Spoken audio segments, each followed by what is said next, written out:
오늘은 65세 이상 어르신이 보시면 도움이 될 만한 2024년 하반기 노인 관련 정책 및 뉴스 19가지를 정리를 해봤는데요.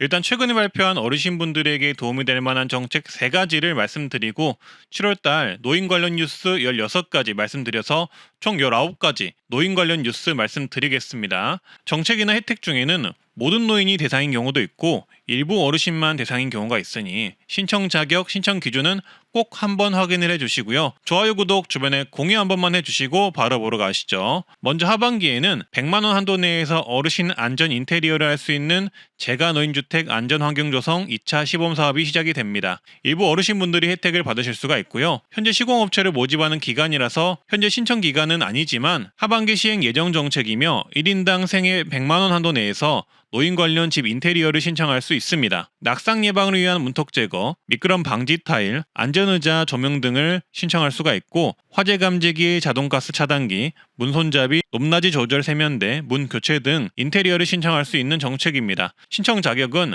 장기 요양 수급자로 본인 또는 가족 소유의 집에 거주하는 자가 신청 가능하고요. 하반기 시범 사업은 전국 건강보험공단 운영센터 소재지로 226개 지역에서 5,400명을 모집할 예정입니다. 따라서 이 혜택은 선정 기준에만 부합하면 꼭 신청하면 좋을 노인 정책인데요. 신청 기간은 아직 공지되지 않아서 하반기 신청 기간 공지가 나온다면 영상으로 바로 말씀드리겠습니다. 좋아요, 구독 한번 해주시고요. 지난 5월 30일에는 2014년 제11차 건강보험정책심의위원회가 열렸는데요.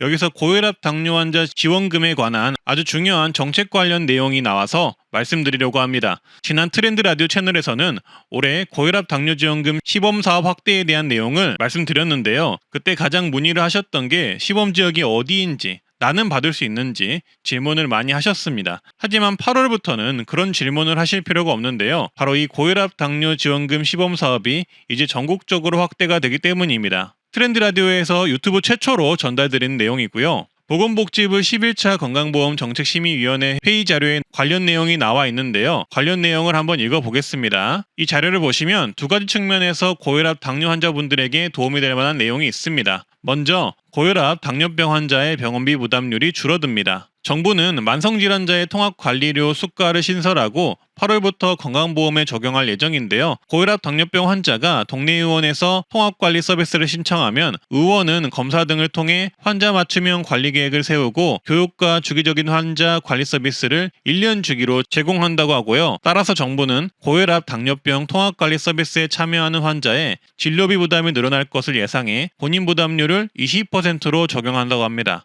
통합관리료, 검사료, 재진진찰료 본인 부담률을 20%로 낮추고 나머지 부분에 대해서는 30%를 적용한다고 보시면 되겠습니다. 쉽게 말해서 정부는 당뇨 고혈압 환자들이 주기적으로 본인의 상태를 점검할 수 있도록 고혈압 당뇨병 통합관리 서비스를 제공하고 이에 따른 병원 방문 등 진료비 부담이 늘 것을 예상하여 본인 부담률을 20%로 낮춰주겠다는 이야기입니다. 이 정책은 고혈압 당뇨병 통합관리 서비스에 참여하신 분만 받을 수 있다는 점 참고를 해주시고요. 추가로 건강생활을 실천하거나 통합관리 서비스에 지속적으로 참여하면 적립되는 건강생활 실천지원금을 연 8만원 지원하고 의원에서 결제할 수 있도록 카드를 도입한다고 합니다. 이 정책 또한 통합관리 서비스 참여 환자를 대상으로만 제공이 된다고 합니다. 따라서 제 개인적인 해석으로는 정부가 당뇨 고혈압을 주기적으로 관리할 수 있게 장려하는 정책을 펼친다라고 해석할 수가 있고요. 이렇게 주기적인 관리를 하신 분들에게는 관련 혜택을 제공한다라고 보시면 되겠습니다. 그리고 연 8만 원 지급하는 건강생활 실천지원금제 관리형 서비스가 전국적으로 확대되고 해당 시범사업 기간이 27년까지 연장이 되는데요.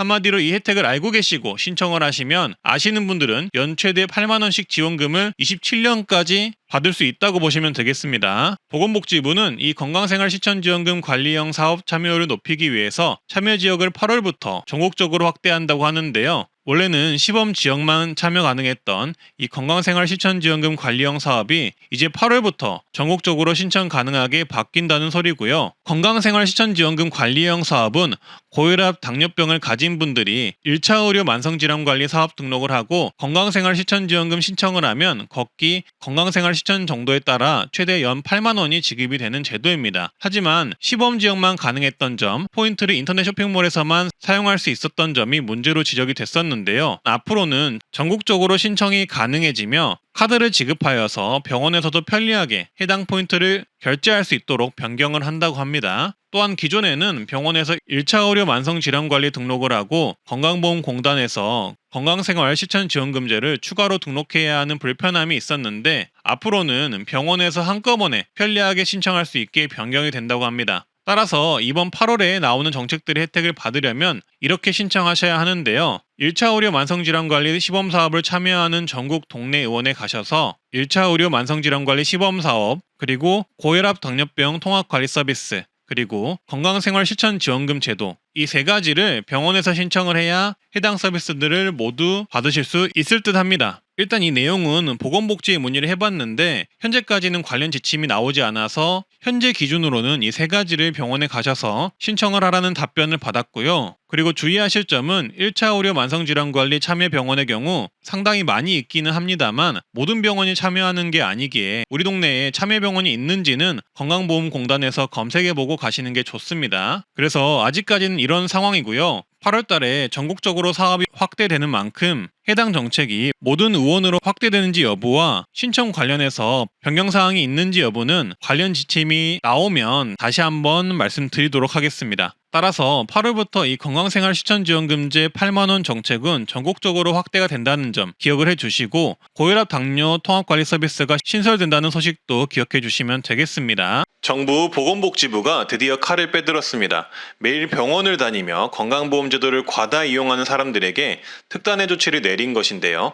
보건복지부는 30일 이런 보도자료를 냈습니다. 연 365일 초과 외래 진료에 대하여 본인 부담률 90%로 상향 조정된다는 소식입니다. 보통은 건강보험을 이용해 외래 진료를 받으면 본인 부담률이 확 줄어서 원래 의료비의 평균 20%만 내면 되는데요. 하지만 앞으로 이렇게 병원을 너무 자주 과다하게 이용하는 사람들에게는 본인 부담률을 90%까지 올린다는 것입니다. 그리고 해당 내용은 이미 국민건강보험법 시행령 개정이 이루어져서 7월 1일부터 시행이 된다는 소식인데요. 결론은 7월부터 병원을 너무 자주 과다하게 이용하는 사람들은 건강보험 혜택을 제대로 못 받는다는 것입니다. 과다 이용 사례를 살펴보면 A씨는 주사, 기본 물리치료 등 통증 치료를 위해 일일 평균 7개의 의료기관을 방문해서 총 2,500회의 외래 진료를 받아 공단 부담금이 2,600만 원이 발생했다고 합니다. B씨는 주사, 침구술, 통증 치료를 위해 일일 평균 5.1개의 의료기관을 방문해 1,856회 외래 진료로 공단 부담금이 2,500만 원이 발생했다고 하는데요.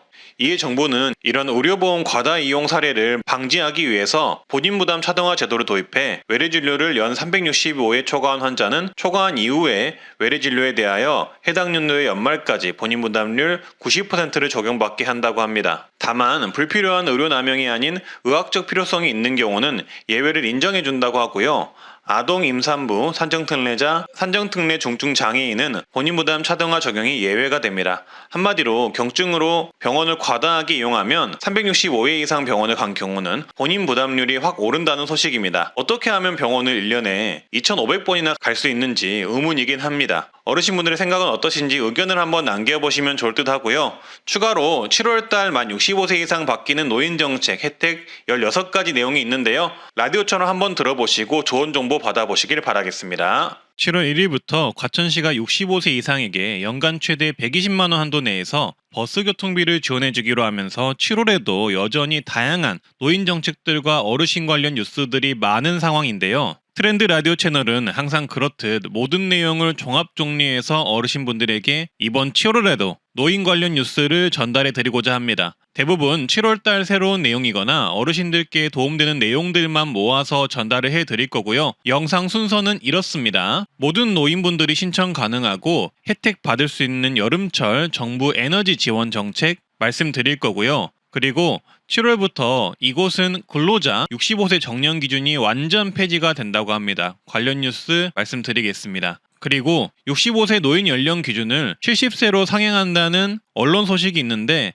해당 내용 팩트체크 해드릴 거고요. 그리고 7월달 이번 여름에 바뀌는 은행 업무 말씀드리겠습니다. 이것 무료가 되니까 어르신분들께서는 꼭 확인하셔서 혜택 받으시고요. 그리고 7월달 65세 이상 보건소 무료 검진 가능한 정책 말씀드릴 거고요. 그리고 모든 노인 경로당 주 5회 식사 제공 소식이 있는데 해당 내용 팩트체크해 드리겠습니다. 그리고 7월달 고령자 복지주택 공공임대주택 모집 공고 리스트 정리를 해드릴 거고요. 그리고 최근에 정부가 고령자 주택 7,300개를 공급한다는 소식이 있는데 이 내용도 정리해 드리겠습니다. 그리고 7월달 지자체 노인 무료 지원 정책 정리해 드릴 거고요. 그리고 7월부터 저소득 노인 하절기 정부 에너지 지원금 확인해 보시길 바라겠습니다. 그리고 7월달 시니어 스마트폰 배우기 영상인데요. 사진 그냥 동그라미 쳐서 검색하는 법 말씀드릴 거고요. 그리고 여름철 에어컨 전기세 줄이는 법, 24시간 틀어도 전기세 안 나오게 하는 법 14가지 총 정리를 해봤으니 참고하셔서 전기세 한번 줄여보시고요. 그리고 65세 이상 출입금지 노시니어존 논란 뉴스와 이번에 새롭게 나온 신종 피싱 전화 실제 통화 내용을 들려드릴 테니 이런 전화 받으시면 당장 끊으시길 바라겠습니다. 받는 순간 당하니깐요. 이렇게 지금 다양한 7월달 뉴스를 정리를 해봤으니 라디오처럼 편하게 틀어놓으시다가 필요한 정책,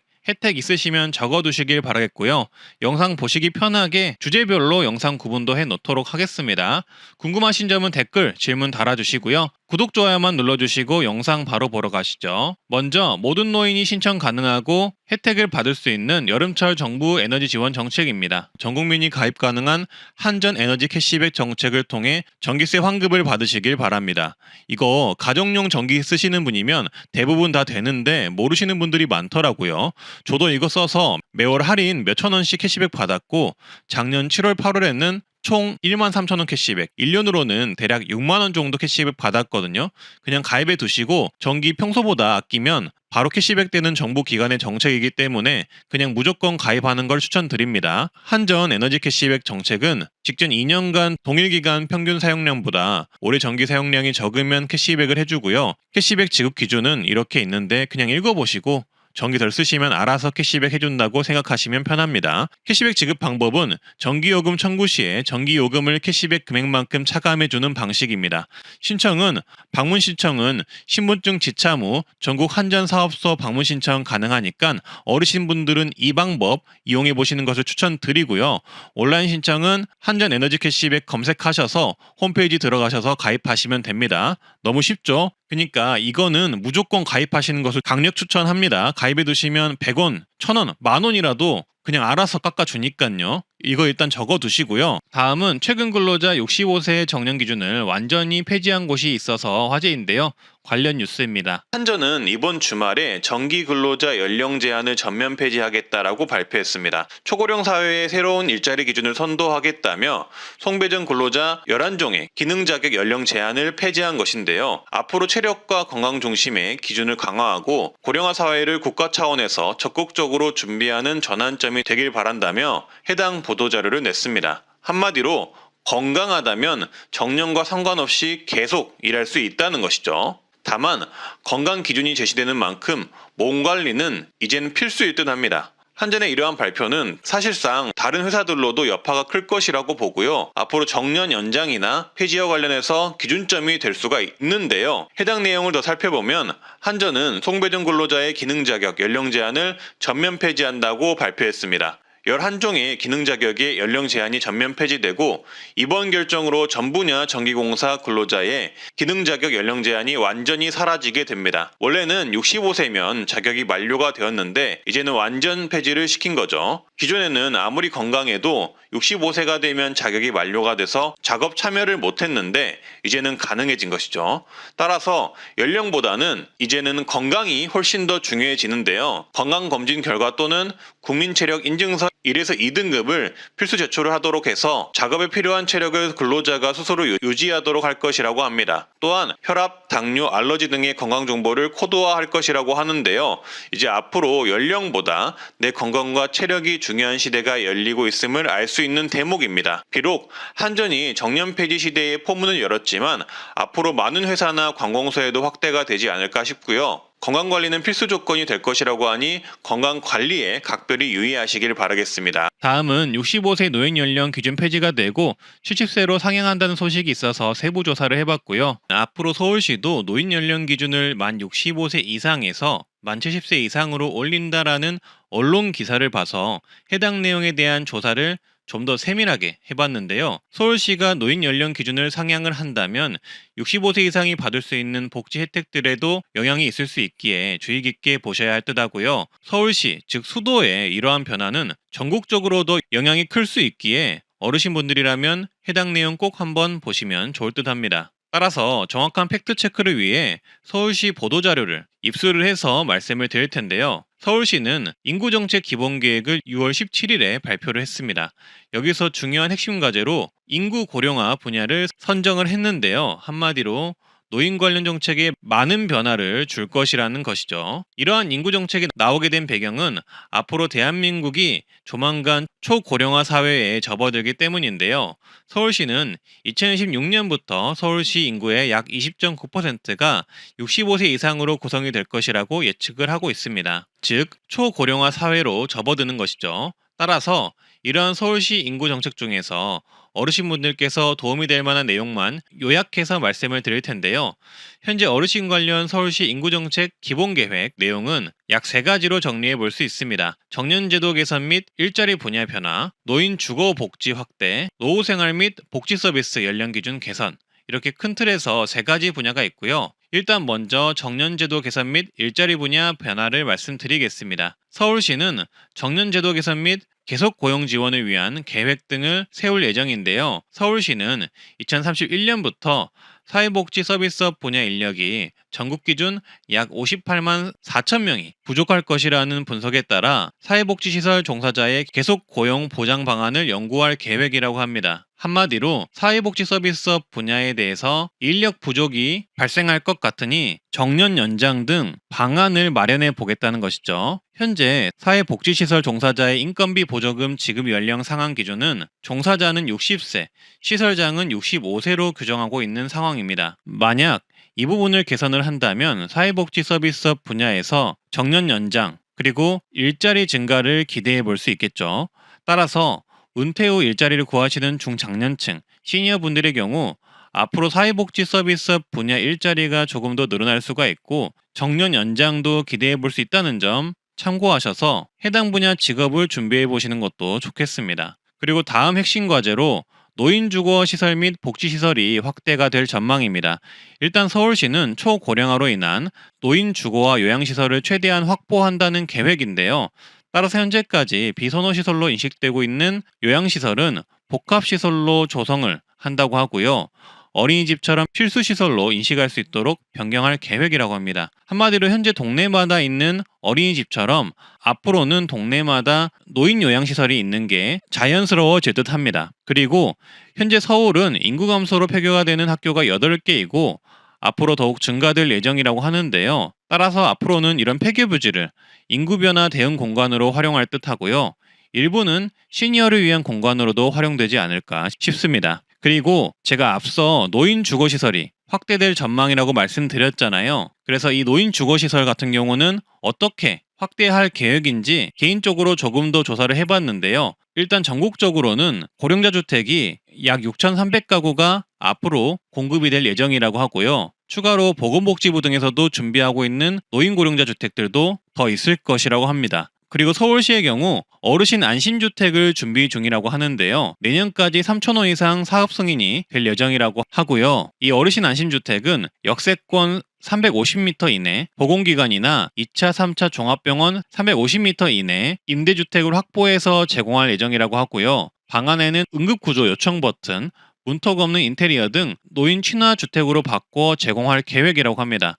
또한 공공임대주택의 경우 임대료를 주변 시세의 30%에서 50% 수준으로 저렴하게 제공할 계획이고 민간 임대주택은 최대 6천만 원까지 보증금을 무이자, 융자 지원을 할 계획이라고 합니다. 따라서 이런 노인 고령자 주택의 경우 점차 확대가 될 것으로 보이는데요. 서울시의 경우 이 안심주택을 통해 제공할 계획이라고 하니 어르신분들은 관심을 꾸준히 가져주시고요. 앞으로 해당 고령자 주택 임대 공고가 뜬다면 이 트렌드 라디오에서 공지를 해드릴 테니 구독, 좋아요 한번 해주시면 감사하겠습니다. 다음 내용으로는 노후생활 및 복지 서비스 연령 기준이 개선이 될 전망인데요. 이 내용이 아마 가장 궁금한 내용이셨을 겁니다. 보도자료에 따르면 일단 노인 1인 가구가 증대가 됨에 따라 관련 복지가 개발이 될 예정이고요. 봉사, 운동, 교육 등 더 많은 지역사회 서비스가 나올 계획이라고 합니다. 한마디로 노인 1인 가구를 위한 복지 서비스들이 늘어날 계획이라는 거죠. 또한 현재 사시는 동네에 요양시설이 점차 늘어날 전망입니다. 시는 더 많은 요양시설을 확충해 갈 예정이라고 하는데요. 현재 은평구 안에 있는 은평 실버케어 센터처럼 많은 요양시설이 서울시 안에서 더 늘어날 것으로 전망이 됩니다. 그리고 신규 복지 서비스 연령 기준을 유연화할 전망이라고 하는데요. 이 부분이 보도자료에서의 노인 기준 연령 변경에 대한 주요 세부 내용이라고 보시면 되겠습니다. 이 서울시 보도자료에 따르면 현재 우리나라 노인복지법은 81년에 제정된 법으로 아직까지 65세를 노인 기준으로 정하고 있지만 현재 노인에 대한 다양한 인식 변화가 이루어지고 있는 만큼 늘어난 건강수명을 고려하겠다는 게 현재 서울시 인구정책 기본계획의 핵심 내용입니다. 따라서 노인 관련 신규 복지 사업을 도입할 경우 연령 기준을 60세에서 80세 등 유연하게 적용하는 방안을 검토할 계획이라고 합니다. 한마디로 노인 관련 복지 사업을 할 때 현재처럼 만 65세 이상을 기준으로 하는 정책은 신규 정책에서는 더 이상 펼치지 않겠다는 것이고 연령 기준을 더욱더 다양화하겠다는 것이죠. 개인적인 전망으로는 아무래도 노인 인구가 증가하는 만큼 예산 등을 고려한 연령별 노인 정책이 나올 수밖에 없을 듯 하고요. 만 65세 이상 전체를 대상으로 하는 정책은 줄어들고 70세 또는 80세 분들을 위한 세부적인 정책이 늘어나지 않을까 싶습니다. 다음은 7월부터 바뀌는 은행 업무 소식인데요. 이제 은행 가시면 이것 무료 된다고 하니까 어르신분들은 필수로 확인해 보시기를 바라겠습니다. 저희 어머니 이야기를 짧게 말씀드리면서 내용 전해볼까 합니다. 저희 어머니는 지금 노인 일자리를 하시는데요. 최근에 일터에 있는 젊은 직원들에게 커피를 선물하고자 처음으로 카페에 직접 자발적으로 가셨다고 합니다. 근데 카페가 너무 시원해서 그때 아침에 일터에 걸어가느라 흘린 땀을 금방 식힐 수 있었고 오후까지 개운하더라라는 말씀을 하시더라고요. 그래서 젊은 사람들이 카페를 좋아하는 이유를 알겠다라고 느끼셨다고 합니다. 이처럼 어르신들은 절약이 습관이 되셔서 에어컨도 잘 안 트시고 카페도 잘 안 가시거든요. 근데 스타벅스와 은행에서 아주 단비 같은 소식이 있어서 내용 전해드리려고 합니다. 일단 스타벅스 매장은 음료를 안 시키더라도 매장에서 쉴 수 있습니다. 화장실도 무료로 이용 가능합니다. 그리고 화장실 문이 잠겨 있어도 비밀번호를 물어보면 직원이 친절히 알려주기까지 하는데요. 왜냐하면 스타벅스는 이렇게 고객들에게 음료를 시키지 않더라도 잠깐 쉬어가거나 화장실 이용하는 것을 서비스로 제공하고 있기 때문입니다. 그래서 이걸 아는 젊은 사람들은 가끔 쉼터로 이용하기도 하고 화장실이 급하면 스타벅스를 이용하는 경우도 많은데 어르신분들은 잘 모르시더라고요. 그래서 요새 무더위 정말 심할 때는 걸어 다니실 때 힘드시면 이렇게 음료를 안 시키더라도 스타벅스에서 잠시 쉬었다가도 괜찮다고 하니 기억 한번 해 두셨다가 스타벅스에서 쉬시기도 하고 화장실도 한번 이용해 보시길 바라겠고요. 그리고 올 여름에는 밖이 너무나 더우시면 은행을 방문해 보시길 바랍니다. 일부 구독자분들은 은행 원래 시원해라고 하시는 분들도 있으시겠지만 이번 여름에 은행은 특별히 추가적으로 바뀌는 소식이 있는데요. 앞으로 전국에 있는 은행이 무더위 쉼터로 변경이 되기 때문입니다. 전국 약 3,650곳이 무더위 쉼터로 바뀌고요. 따라서 현재 대부분의 은행 보도자료에서 발표를 하고 있는 게 전국 각 은행 영업점에서 무더위 쉼터를 운영한다는 소식입니다. 먼저 국민은행이 있는 KB금융은 전국 영업점과 무더위 쉼터를 운영하는데요. 오전 9시부터 오후 4시까지 국민은행 전국 773개 영업점과 KB증권, KB손해보험, KB저축은행 영업점, 그리고 고객센터에서 은행 업무를 안 보더라도 무더위 쉼터를 이용할 수 있습니다. 한마디로 더우실 땐 이렇게 은행 가셔서 쉬시면 되는 거죠. 눈치 안 보셔도 되고요. 농협 또한 9월 30일까지 전국 영업점에서 영업시간 내에 무더위 쉼터를 이용할 수 있습니다. 은행 거래 고객이 아니더라도 가능하고요. 하나은행도 마찬가지로 전 영업점에서 무더위 쉼터를 운영하는데요. 누구나 더우면 시원하게 쉬었다 가실 수도 있고 생수도 무료로 제공이 된다고 합니다. 신한은행도 전국 591개의 모든 영업 지점에서 무더위 쉼터를 운영하기 때문에 여기서도 더위를 피하실 수가 있고요. 우리은행도 전 영업점 703개 모두 무더위 쉼터로 운영을 한다고 하니 밖에 돌아다니실 때 힘드시면 시원하게 은행에서 에어컨 바람 좀 쐬고 몸 좀 식히고 움직이시길 바랍니다. 지방은행도 마찬가지인데요. 경남은행도 전 영업점에서 무더위 쉼터를 운영하고 전북은행과 광주은행도 전 영업점에서 무더위 쉼터를 운영한다고 합니다. 원래는 코로나 때문에 지난 몇 년간은 은행을 이렇게 쉼터로 이용하기가 어려웠는데요. 지난해부터 이렇게 무더위 쉼터 운영이 활발해지면서 올해 대대적으로 홍보하게 된 듯하고요. 전국의 대부분의 은행들이 이렇게 은행을 이용하지 않더라도 무더위에 고객들이 쉬어갈 수 있도록 무더위 쉼터를 운영하고 있으니 여름에 밖에서 돌아다니실 때는 잊지 마시고 은행이나 스타벅스에서 한번 쉬었다 가시길 추천드립니다. 이게 큰 혜택은 아니지만 이런 소소한 내용도 알고 계시면 조금이라도 도움이 되실 수가 있는데요. 요새는 더위가 예전보다 너무 심해져서 열사병, 일사병도 주의를 해야 하는데 어르신분들은 이 내용 참고하셔서 어디 이동하실 때 너무 무리하게 이동하지 마시고 은행 이용하셔서 쉬엄쉬엄 이동하시길 추천드립니다. 다음은 7월달 65세 이상 보건소 무료검진 가능한 정책 한 가지를 소개해드리겠습니다. 어르신에게 발병되는 질병 중 정말 무서운 질환이며 감염이 되는 질환이 있는데요. 감기 아니고요. 코로나 아닙니다. 현재 이 자료를 보시면 질병청 자료인데요. 해당 질병은 OECD 국가 중 발생률 1위, 국내 법정 감염병 중 사망률 1위이고요. 그 사망자 중 65세 이상이 85%나 되는 노인들에게 치명적인 질환이라고 합니다. 이렇게 무서운 질병은 정말 많이들 알고 계시는 바로 결핵입니다. 이 결핵이 우리나라에는 거의 없어진 질환으로 알고 계시지만 아닙니다. 작년 추석에도 이 결핵 감염자가 급증해서 정부에서 경고를 했던 적이 있습니다. 그리고 특히나 고령층에서 급증했다고 합니다. 또한 현재 2024년에도 결핵의 전체 감염자 중 37.4%가 65세 이상 노인이라고 합니다. 따라서 어르신이라면 폐에 관련된 질환이기 때문에 이 결핵을 정말 유의하셔야 하는데요. 근데 이 결핵을 예방할 수 있는 65세 이상 어르신들을 위한 정부 지원 정책이 있습니다. 바로 1년 1회 결핵 무료검진 지원입니다. 65세 이상이시면 가능하고요. 이렇게 질병관리청에서 만 65세 이상 어르신은 매년 1회 결핵검진을 한다고 홍보도 하고 있습니다. 정확한 사업 명칭은 어르신 결핵검진 사업이고요. 보통은 이 어르신 결핵검진 사업은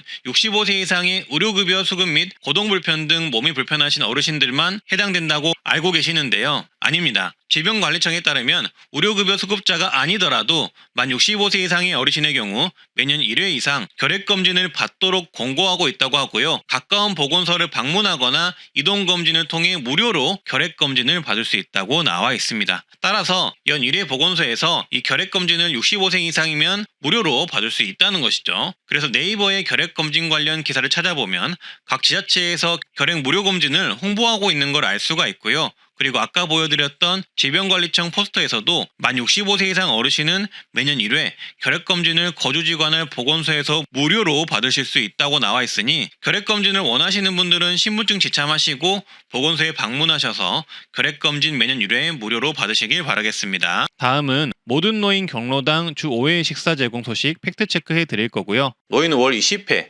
식사 제공 관련해서는 사실 많은 아이디어가 필요한데요. 어떤 내용인지 영상을 보시고 아이디어 댓글 의견 한번 달아보시고요.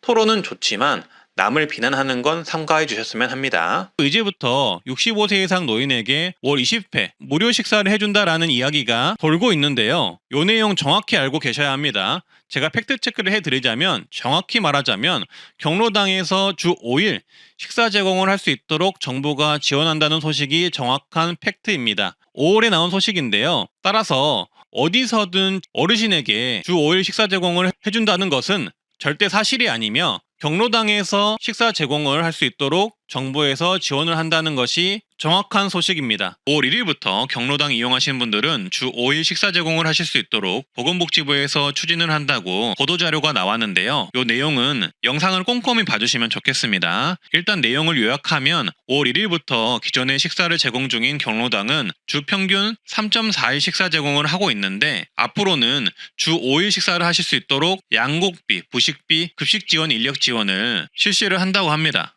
그리고 만약에 현재 조리시설이 없어서 식사를 제공하지 않는 경로당과 미등록 경로당은 시설 보강 등 지원 방안을 연구해서 주 5일 식사를 제공할 수 있도록 만들겠다는 게 이번 보도자료의 핵심 내용인데요. 일단 식사를 제공 중인 경로당에는 경로당 쌀 20kg 8포 제공 지원을 하고 있는데 앞으로는 12포로 지원을 늘릴 계획이라고 하고요.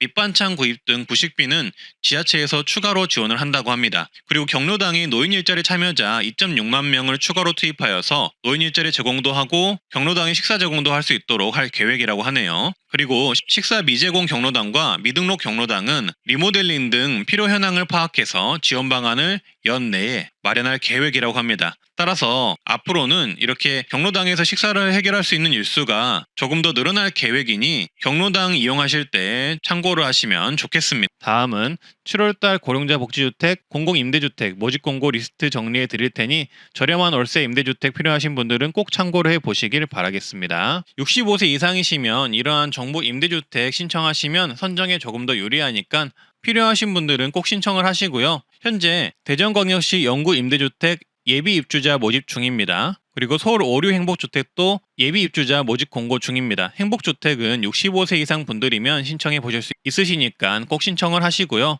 김포시도 공공임대주택 모집 중이고 경북 북부권 안동, 봉화, 문경시도 행복주택 모집안이 참고하시길 바라겠습니다.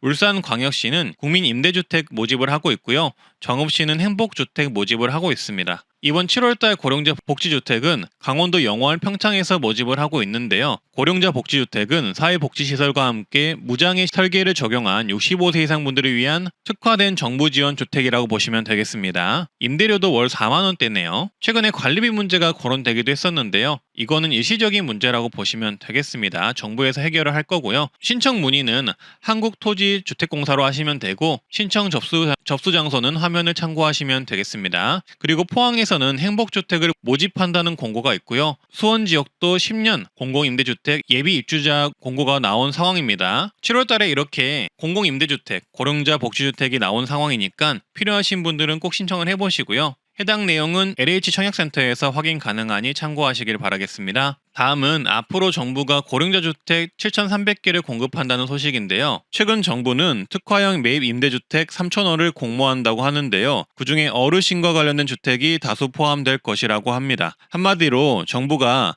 고령자 주택 공급을 위해서 집을 사들인다는 것이죠.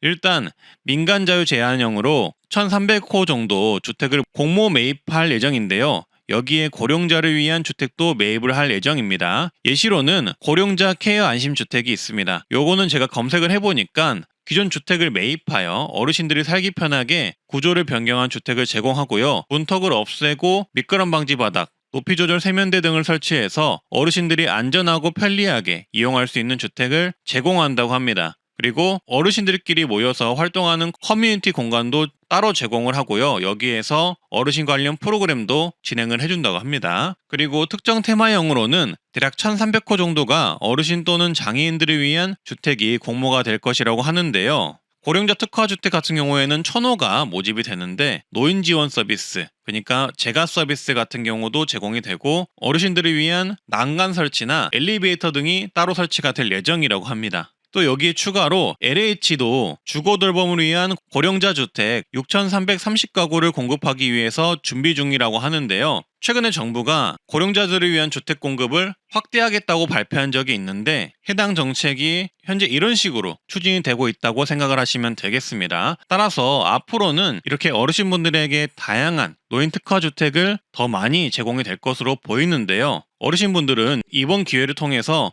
본인 지역에 이런 고령자 주택을 모집을 하는지 꼭 확인을 한번 해보시는 게 좋을 듯 하고요. 만약 모집을 한다면 지원을 하셔서 저렴한 임대주택을 꼭 이용해 보셨으면 좋겠습니다. 트렌드 라디오 채널에서는 이렇게 고령자 주택을 다양하게 모집을 할 때 바로바로 말씀드릴 테니 꼭 구독, 좋아요 해주시고요. 다음은 7월 지자체 노인 무료 지원 정책 전국 시도군 정리를 해봤고요. 노인분들에게 지자체에서 제공하는 복지 정책을 모두 모아봤는데요. 울산 동구는 7월 1일부터 65세 이상 모든 주민에게 대상포진 무료 접종을 실시합니다. 서울 광진구도 7월 1일부터 75세 이상 대상포진 무료 접종을 실시하며 선착순 800명이라고 하네요.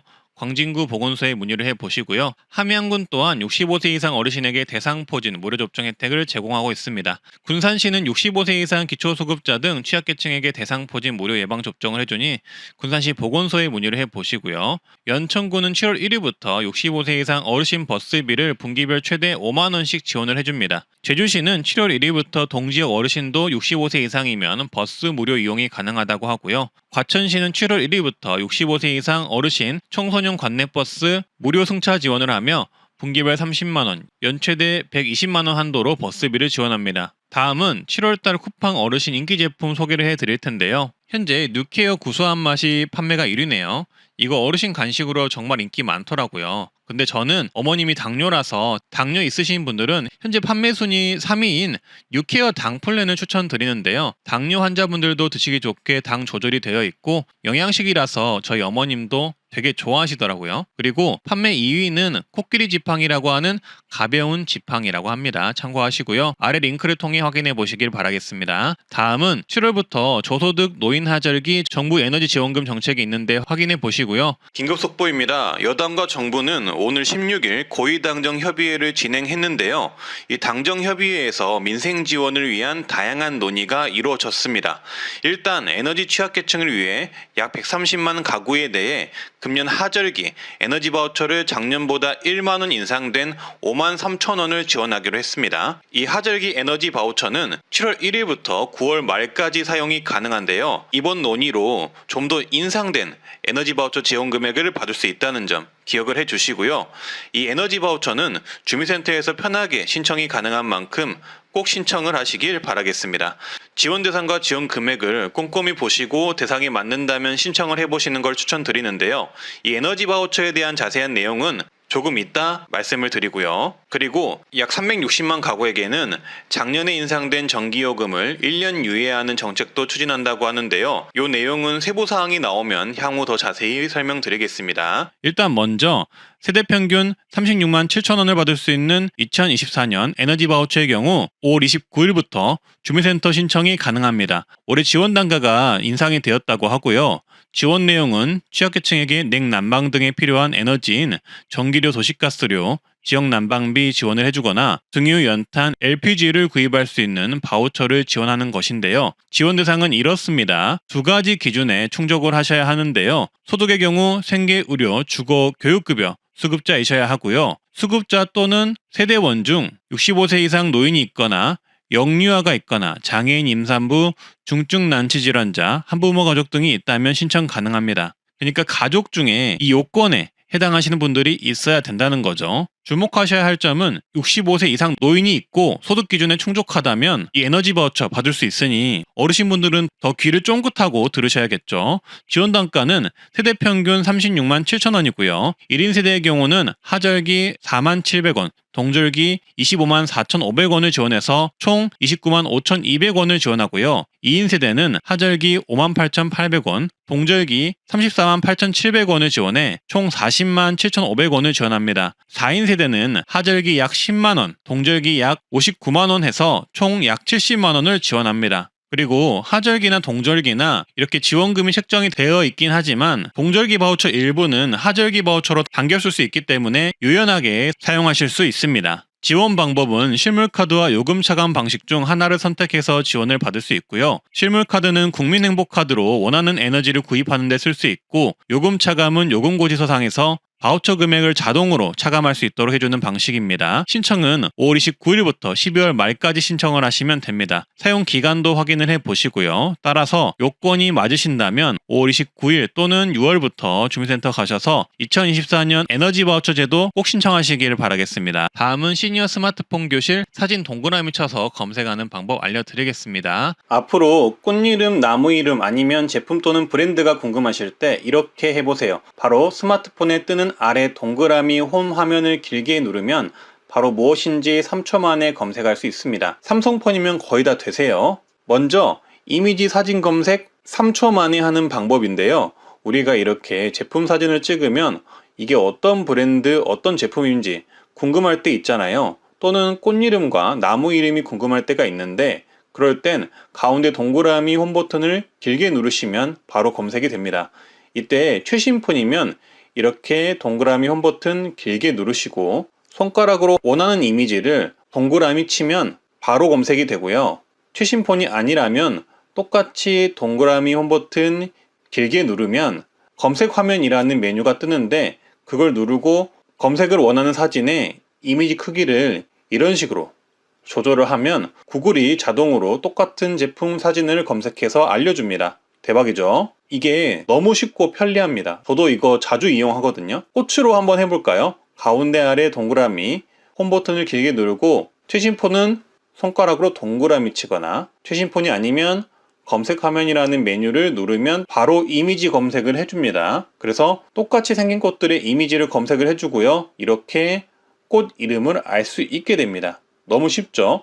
만약에 이게 안 되는 분들은 검색이 되게 설정하는 방법도 알려드릴 텐데요. 설정 앱에 들어가 주시고요. 그 다음 애플리케이션 항목 검색을 하거나 아니면 찾아서 들어가 주세요.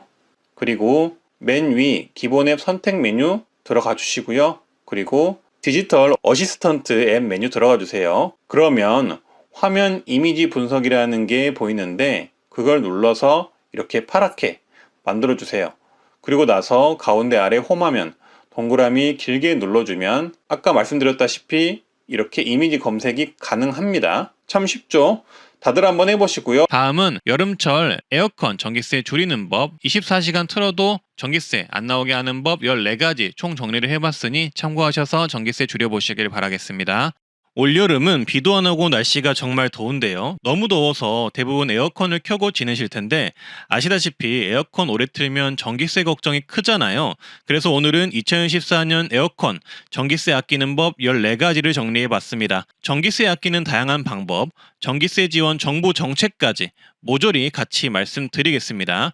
비교적 간단하고 쉽게 설명드릴 테니 꼭 끝까지 봐주시고요. 필요한 내용 적어두셨다가 꼭 한번 활용해 보세요. 먼저 가장 쉽고 현실적인 방법인데요. 전 국민이 가입 가능한 한전 에너지 캐시백 정책을 통해 전기세 환급을 받으시길 바랍니다. 이거 가정용 전기 쓰시는 분이면 대부분 다 되는데 모르시는 분들이 많더라고요. 저도 이거 써서 매월 할인 몇천 원씩 캐시백 받았고 작년 7월 8월에는 총 13,000원 캐시백, 1년으로는 대략 6만원 정도 캐시백 받았거든요.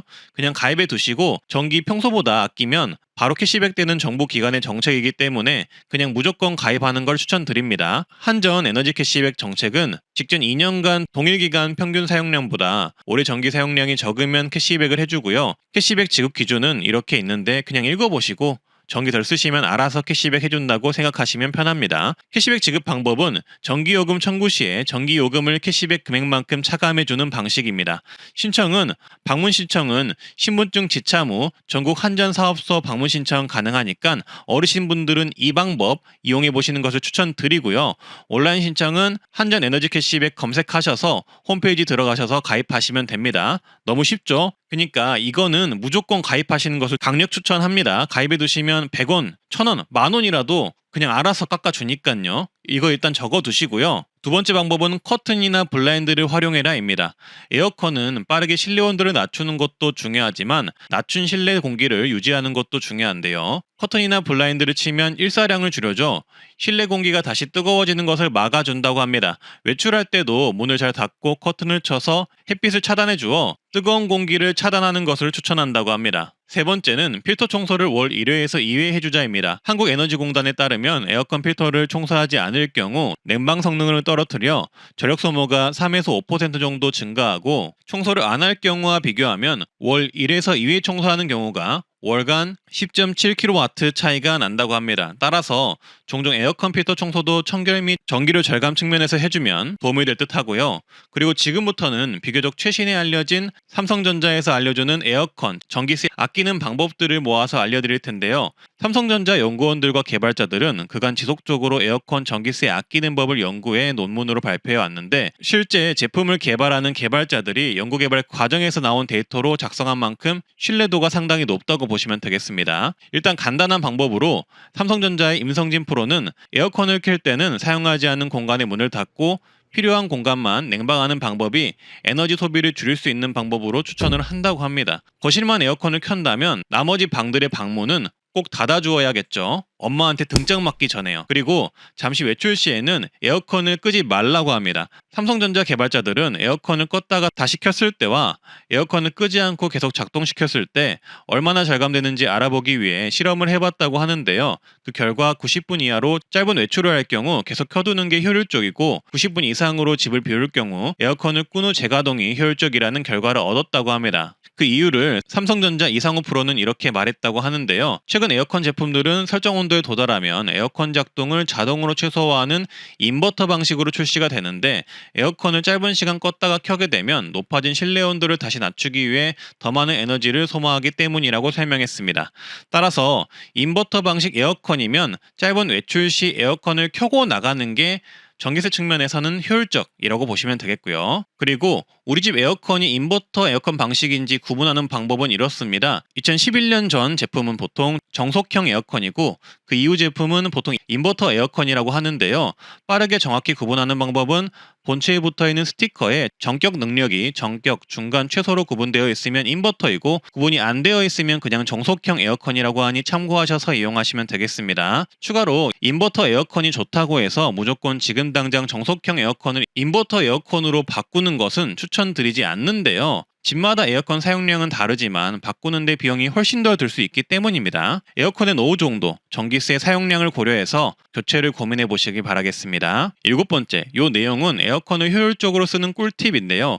후덥지근한 날씨, 습한 날씨에는 냉방 대신 제습운전을 해야 한다고 합니다. 습도가 높을 때는 찝찝하고 불쾌한 느낌을 빨리 제거하는 게 중요한데 이럴 땐 냉방 모드보다 제습 모드를 해야 실내를 가장 빠르고 효율적으로 쾌적하게 바꿀 수 있다고 합니다. 제습 모드 개발자들의 연구 논문에 따르면 장마철과 유사한 습한 환경에서 제습 모드를 하게 되었을 때 냉방 모드 대비 습도 제거 효율이 2.7배 향상됨을 확인했다고 하는데요.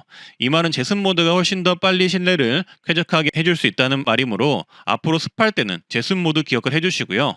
다만 해당 뉴스에서는 제습 모드가 냉방 모드보다 전기세가 낮게 나온다는 내용이 없어서 찾아보니 IT 유튜버님 중 테크몽님이 삼성 에어컨으로 실험한 게 있더라고요. 결론은 제습 모드, 냉방 모드, 전기세를 비교해 봤을 때 큰 차이가 없어서 제습 모드를 할 때는 평소 이용하는 냉방 모드 온도보다 1, 2도 정도 높게 이용을 하시면 좀 더 빨리 쾌적해지면서도 전기세 면에서도 이득일 수도 있다고 하니까 저는 이 방법을 추천을 드립니다. 그리고 삼성 뉴스에서는 삼성 에어컨 쓰시면 비교적 최신 모델들은 AI 쾌적 모드를 쓰는 것을 추천한다고 하네요.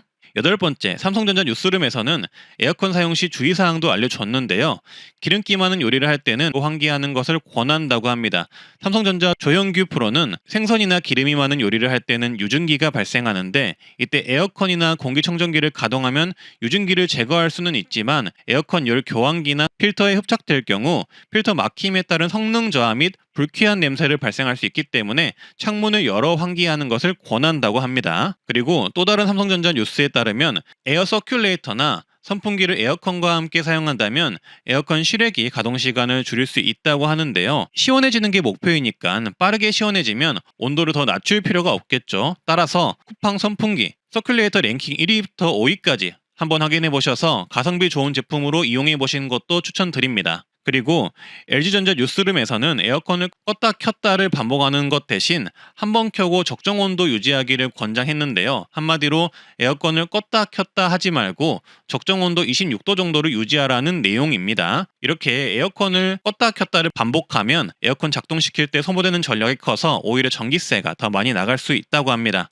따라서 가장 더운 시간에 켜고 적정 온도 26도 정도를 쭉 유지하는 게 전기세를 절약하는 방법이라고 추천했습니다. 그리고 다음은 에어컨을 구매하실 때 전기세 아끼는 에어컨 구매하는 팁인데요. 에너지 소비 효율이 높은 에어컨 구매를 추천드립니다. 에너지관리공단에서 발표한 자료에 의하면 에너지 소비 효율 등급 1등급 제품을 사용하는 것이 5등급 제품 대비 30%에서 40% 정도 전기료 절감 효과가 있으며 사용 시간이 길수록 절감폭은 더욱 커진다고 합니다. 따라서 예산에 맞춰서 구매하시되 효율 등급이 높은 제품을 하시는 게 전기세 절감에서 유리하다고 하니 비교 잘 해보시고 구매하시고요. 이것과 연관해서 정책도 있는데요. 한전은 고효율 가전제품 구매비용 지원 사업을 하고 있습니다. 에어컨 구매하실 때 같이 활용해 보시면 정말 좋습니다. 다만 다자녀, 5인 이상 대가족, 3년 이내 출산 가구는 10% 할인, 장애인 유공자, 기초수급자, 차상위 대상자 등 같은 경우는 20% 할인을 해주니 이 할인 대상자를 확인하셔서 해당된다면 신청을 해보시고요. 13번째, 에너지 바우처 정책을 통해 하절기 에너지 지원금을 받을 수 있는데요. 생계, 의료, 주거, 교육급여 수급자 중 노인, 영유아, 장애인, 임산부, 중증질환자 등이 가족에 포함되어 있으면 신청하실 수가 있고요. 에너지 관련 지원금을 바우처로 약 4만 원에서 10만 원을 지원을 받을 수 있거든요. 근데 정부에서 올해는 조금 더 인상해 평균 5만 3천 원을 받을 수 있게 한다고 하니까 요거 참고하시면 좋겠습니다. 하절기뿐만 아니라 동절기 지원도 있어서 연간 약 30만 원에서 70만 원 정도 가족 인원에 따라 받을 수가 있고요. 신청도 간편하게 주민센터에서 가셔서 하시면 됩니다. 마지막으로 소상공인 고효율기기 지원 사업이 있는데요. 소상공인이 에너지 효율 1등급 냉난방기, 세탁기, 건조기, 냉장고를 살 때 사업자당 160만 원 한도로 구매 가격의 40%를 지원해주는 사업이 있습니다. 에어컨 구매하실 때 활용 한번 해보시고요. 자세한 내용은 홈페이지를 읽어보시는 것을 추천드립니다. 노키즈존, 노아줌마존 등 일부 식당이나 가게에서 특정 세대를 받지 않는 사례 들어보셨을 겁니다. 하지만 이번엔 좀 충격인데요. 바로 노시니어존이 나와서 논란입니다. 따라서 오늘은 이렇게 노시니어존이 발생한 이유와 사례들을 말씀드릴 텐데요. 바로 보러 가시죠. 대구의 한 헬스장에서는 노실보존이 등장했다고 언론에 알려졌습니다. 해당 헬스장은 만 76세 이상 고객의 경우 회원 등록과 일일 입장이 불가하다라는 안내글을 게시했다고 합니다. 센터 측에 따르면 쓰러지거나 미끄러지는 등 안전사고의 이유로 인한 불가피한 조치라고 했다고 하는데요. 만약 현재 이용 중인 76세 이상 회원의 경우 안전사고 발생 시 본인이 책임을 지겠다는 내용의 가족 동의서를 제출하면 심사 후 결정하겠다고 했다고 합니다. 추가로 76세 미만인 분들 중에서도 지병이 있거나 거동이 불편한 경우 유사한 조치를 적용하겠다라고도 했다고 합니다. 아무래도 헬스장인 만큼 사고가 발생했을 때 책임 소재를 물을 수 있기에 이런 논란이 발생한 것 같은데요. 이런 노시니어존에 대한 네티즌들의 반응은 이렇습니다. 노인차별이라는 의견도 있었고요. 하지만 헬스장은 무거운 기구가 많기에 헬스장 측을 이해한다는 의견도 있었습니다. 다음 사례 말씀드릴게요. 충북의 한 맘카페에서는 공공수영장 출입에 노인을 금지해야 한다라는 글이 올라왔었다고 하는데요. 글쓴이는 물속에서 소변을 본다, 샤워를 제대로 하지 않고 들어간다며 노시니어존을 주장했습니다. 하지만 수영장 내에서 에티켓을 지키지 않는 것은 노인뿐이 아니다. 노인 혐오적인 발언이라는 반발도 있었다고 합니다. 그리고 다음 사례인데요. 어떤 카페에서는 노시니어존이 고민이라는 자영업자 사연도 전해졌는데요. 카페 주인은 노인 진상 손님 때문에 노시니어존을 고민 중입니다 라고 글을 올렸다고 합니다. 카페 주인에 따르면 며칠 전에 사가신 디저트를 가져와서 자기 입맛에 안 맞다고 다른 걸로 바꿔달라고 한 어르신이 있었는데 며칠이 지나기도 했고 이미 드신 걸 어떻게 바꿔드리냐고 하니까 대뜸 멱살부터 잡고 욕을 하셨다라며 이렇게 카페에 노시니어존을 고민 중이다라고 글을 적었다고 하는데요. 이 사례도 조금 논란이 되었었고요. 그리고 작년에는 60세 이상 어르신 출입 제한이라고 적힌 카페의 사진이 돌아다녀서 굉장히 논란이 되기도 했었는데요. 카페가 욕을 먹자 단골 손님이 해명의 글을 올렸는데 일부 남성 노인분들이 카페 주인을 성희롱해서 라는 단골 손님의 해명글도 올라오기도 했다고 합니다. 이처럼 일부 영업장, 식당, 카페 등 가게에서 노시니어존을 만들기도 한다고 하는데요. 노키즈존은 들어봤지만 노시니어존 생긴 건 적지 않게 충격적인 소식이긴 합니다. 대부분 개인적인 갈등 때문에 생긴 사례이긴 하지만 뭔가 이런 세대적인 갈등이 점점 더 깊어지는 것 같아 걱정인데요. 영상을 보시는 어르신분들은 이런 노시니어존 어떻게 생각을 하시나요? 댓글 한번 남겨주시고요. 그리고 이러한 세대적인 갈등을 해결할 수 있는 아이디어나 좋은 의견도 함께 남겨주시면 좋겠습니다. 그래서 앞으로 우리가 나아가야 할 방향을 함께 고민할 수 있었으면 좋겠습니다. 현재 우리가 사는 세상은 보이스피싱이 난무하고 보험 사기가 난무하는 시대인데요. 작년에는 손해보험을 사칭해 여론조사라며 개인정보를 입력하게 해 개인정보를 빼가는 수법이 있어서 크게 논란이 있었고요.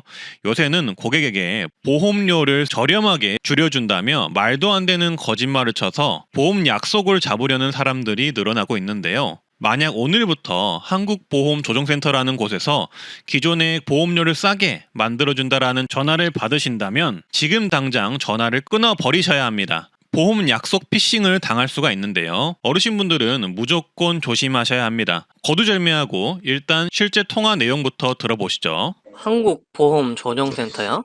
네, 보험조정센터인 거고요. 보험료 조정 대상자여서 안내차 연락 가고 있어요. 보험료 조정이라는 것은 암이나 실비 같은 개인 보험들 연체 없이 성실하게 납부하시고 지금까지 보험 청구도 많이 안 하셨어요. 그래서 금액 조정 받으실 수 있는 대상자 되셔서 안내 연락 가고 있고요. 현재 성실 납부자에 대한 감사 표시로 보험료 조정을 해드리는 것은 보험사 정책 중에 하나라서 안내해드리고 있어요. 일단 이 피싱은 지금까지 보험 청구도 안 했고 성실 납부도 했으니 금액을 조정해 준다고 유혹하고 있습니다. 과연 그럴까요? 계속 들어보시죠. 네, 이번 달부터 보험료 다시 산정 받으실 수 있어서 지금 납부하시는 것보다 보험료 금액이 줄어드실 거고요. 금액이 준다고 해서 보험을 새로 가입하거나 해지하는 거 아니니까 걱정 안 하셔도 되고 중도에 해지하지 마시고 현재 유지 중이신 보험들 만기까지만 유지 잘 되실 수 있도록 기존 보장은 그대로 보험료만 낮아지실 거예요. 여기서부터는 이번 달부터 내가 가진 보험을 새로 가입하거나 해지하지 않으면서도 보험료가 줄어든다고 하는데요. 이건 실제로도 가능합니다. 어떻게 가능한지는 영상 뒤에서 모두 정리해 드릴 테니 통화 내용 계속 들어보시죠. 자세한 것은 선생님과 가까운 지역에 있는 조정센터 담당자가 지원 나가서 안내해 드릴 텐데 점검 후 다음 달부터 보험료가 줄어드실 거고요. 여기는 콜센터라서 간단하게 안내해 드리고 대상자분들 순차적으로 상담 접수해 드리고 있어요. 드디어 목적이 나왔죠. 보험 약속을 잡으려는 꼼수였습니다. 계속 들어보시죠. 네, 여보세요. 네. 여기 한국보험조정센터 있는 건가요? 제가 지금 검색해서 안 나오고 네. 이걸 지금 녹음하고 있는데 만약에 네, 없으면 제가 사기로 고발해도 될까요? 네, 그러셔도 되고요. 우선은 어딘데요, 저희는 지금? 네, 저희는 1차적으로 선생님과 가까운 조정센터 담당자 배정을 위한 1차 콜센터이기 그러니까 때문에 지금 조정 어디시냐고요? 말씀하고 있어요. 조정센터라는 것은 조정센터라는 상호는 어디시냐고요? 은행이나 뭘 보험사 말하냐고요? 말씀드리고 있어요. 마지막에는 실제 통화자가 사실 확인을 하려 들자 고압적으로 화까지 내면서 계속 본인의 스크립트를 읽는 모습이 보였습니다. 왜 이럴까요? 제가 전부 다 간단히 정리해 드리겠습니다. 내용을 정리하면 이 피싱은 한국보험조정센터라고 신뢰도를 올린 후 통화자의 실명을 거론합니다. 그리고 보험료를 성실하게 납부했으니 보험료를 조정해서 이번 달부터 보험료를 줄어들게 해준다고 현혹합니다. 심지어 보험을 새로 가입하거나 해지하지 않으면서도 보험료가 줄어든다고 하니 현혹 당할 수밖에 없겠죠. 근데 그러려면 담당자가 직접 찾아와야 한다고 하며 약속을 잡으려는 모습이 보입니다. 보험료 성실 납부자면 그냥 깎아주면 되지 굳이 왜 찾아올까요? 이게 어떤 소작인지 지금부터 말씀드리겠습니다. 해당 보험 꼼수는 맨 처음 한국보험조정센터라고 거짓말을 쳐서 심리적으로 신뢰도를 올립니다. 한국이라는 단어를 듣자마자 국가기관처럼 들리잖아요. 네이버에 검색해봤는데 한국보험료 조정센터는 당연히 있지도 않은 센터입니다. 그리고 이렇게 신뢰도를 올린 후 실명을 거론하는데요. 얘네들이 우리 실명을 어떻게 알고 있냐면 얘네들이 보험사에서 일하는 사람일 확률이 꽤나 높기 때문입니다. 한마디로 우리가 알게 모르게 이곳저곳에서 동의한 개인정보를 토대로 전화를 하기 때문에 실명을 알고 있는 것이죠. 한국보험조정센터라는 국가기관이어서 알고 있는 게 아니니 현혹 당하시면 안 됩니다. 그 다음 보험을 새로 가입하거나 해지하지 않으면서도 보험료가 줄어들게 해줄 수 있다. 굉장히 마법처럼 들리죠. 근데 이건 아무것도 아닙니다. 그냥 내가 가입한 보험에서 담보를 몇 가지만 빼면 보험료는 줄어들 수 있습니다. 이거는 혼자서도 보험고객센터에 전화하셔서 뺄 수도 있는 겁니다. 근데 이 사람은 담당자를 만나야만 보험료가 줄어들게 해줄 수 있다고 합니다. 왜 이럴까요? 바로 담당자를 만나는 순간 보험을 새로 가입하게 되기 때문입니다. 그 담당자가 보험 설계사이기 때문이죠. 이렇게 만난 보험 설계사는 내가 가진 보험에서 담보를 몇 개 빼주고 보험료가 줄어들었으니 보험을 추가로 더 들어달라고 하는 것입니다. 그냥 한마디로 보험 계약 약속을 잡으려는 꼼수이자 거짓말이었던 것이죠. 실제로도 이런 일은 빈번합니다. 그리고 마지막에 저 상담사가 끝까지 고객에게 화까지 내면서 스크립트를 읽는 모습이 있었는데요. 이건 스크립트를 끝까지 읽은 다음 통화한 고객이 만남에 동의했다고 하기 위함입니다. 모르고 전화받아서 그냥 내내만 했다가 갑자기 설계사한테 약속이 잡혔다면서 전화가 올 수가 있는 거죠. 따라서 이런 말도 안 되는 전화가 온다면 당장 끊으시는 것을 추천드립니다. 이러한 피싱 전화의 문제는 처음에 한국보험조정센터라고 거짓말을 친 후 실명까지 거론하여 신뢰감을 얻고 마치 내가 보험료를 성실납부해서 보험료를 조정해주겠다는 뉘앙스로 말한 다음 실제로는 그냥 보험 설계사와의 약속을 잡는 것이라는 건데요. 내가 보험료 조정도 실제로 필요하지 않는 사람인데 한순간에 이 거짓말에 낚여서 설계사와 약속까지 잡게 되는 것입니다. 한마디로 보험 약속 피싱인 것이고 어르신분들이라면 정말 조심하셔야 합니다. 내가 원하지도 않는 보험료 조정 그리고 보험 신규 가입을 할 수가 있기 때문이죠. 이렇게 내가 원치도 않는 보험 설계사와의 약속을 이렇게 무대뽀로 말도 안 되는 거짓말을 쳐서 잡는 경우는 저도 처음 봤는데요. 모르시는 분들은 실제로 국가기관을 통해 보험료가 정말 낮아지는 줄 알게 되시는 분들도 많으실 테니 정말 유의하셔야 합니다. 따라서 이 영상은 이런 보험 약속 피싱 방지 차원에서 제작을 한번 해보았고요. 오늘은 이렇게 7월달 만 65세 이상 혜택 노인정책 노인뉴스 알아봤는데요. 긴 영상 봐주셔서 감사합니다. 조금이라도 도움이 되셨으면 좋겠고요. 트렌드 라디오 기억해주시고 앞으로도 좋은 영상 올릴 테니 구독, 좋아요, 알림 설정 한번 부탁드립니다. 오늘도 건강하고 행복한 하루 되세요. 감사합니다.